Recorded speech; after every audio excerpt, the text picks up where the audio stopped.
A visitation from an angel. The visions continued. He was told by his clergy colleagues that his visions were not from God. He was told an evil spirit possessed him. This troubled him deeply. The burden became too much to bear, so he went into the wilderness to find the will of God. He was so committed that he vowed not to return without an answer. It was there, in an old trapping cabin, that the angel of the Lord gave him his commission. Among other things, the angel told him this: "If you get the people to believe you and be sincere when you pray, nothing shall stand before your prayers, not even cancer."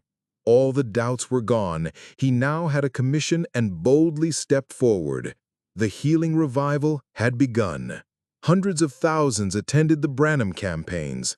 Thousands were healed in the name of the Lord Jesus Christ. Other evangelists such as Oral Roberts, T.L. Osborn, and A.A. Allen soon followed Brother Branham and started their own healing revivals. The Lord rained down his blessings like never before. The healing hand of Jesus Christ had once again touched his people. I have often wept for joy over God's recent gift to the church of our beloved brother William Branham with his marvelous gift of healing. This is a case of God doing exceeding abundantly above all that we can ask or think. Ephesians 3:20. For I have never seen or read of anything equal to the healing ministry of William Branham. Reverend F. Bosworth, world-renowned evangelist and one of the founding fathers of the Assemblies of God denomination, as well as the modern Pentecostal movement. In one instance, we watched as he talked to a man lying on a cot. At first, there was no sign of an intelligent response from the man. Explanation then came from the wife standing by that the man was not only dying of cancer, but was deaf and could not hear what was being said. Brother Branham then said that it would be necessary for the man to receive his hearing so he could instruct him concerning the healing of his cancer. There was a moment of prayer. Suddenly, the man could hear.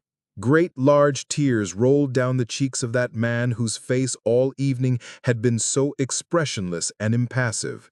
He listened with deep interest as he was told of his deliverance from cancer. Reverend Gordon Lindsay, accomplished author, minister, and founder of the Christ for the Nations Institute. Brother Branham said, "The congressman is healed. My heart leaped. I stepped out and accepted the Lord as my healer. I laid aside my crutches, and the bottom of heaven fell out." William D. Upshaw, U.S. Congressman, 1919 to 1927, candidate for U.S. President in 1932. Crippled since a fall broke his back as a child, he was 84 when he was completely healed from Brother Branham's prayer after being crippled for 66 years. He never had a need for a wheelchair or crutches for the rest of his life. "I had been on my back for 8 years and 9 months with TB, and the doctors had given me up. I hardly weighed 50 pounds, and it seemed all hope was gone." Then from Jeffersonville, Indiana, came Reverend W.M. Branham in a vision which he had seen of a lamb being caught in the wilderness and was crying, "Milltown, which is where I live." Brother Branham had never been here or known anyone from here. Coming in, he laid hands on me and prayed, calling over me the name of our dear Lord Jesus Christ. Something seemed to take hold of me, and at once I was up thanking God for his power to heal.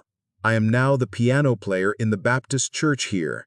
Georgia Carter, Milltown, Indiana, was healed of terminal TB in 1940 and never suffered from that disease another day in her life.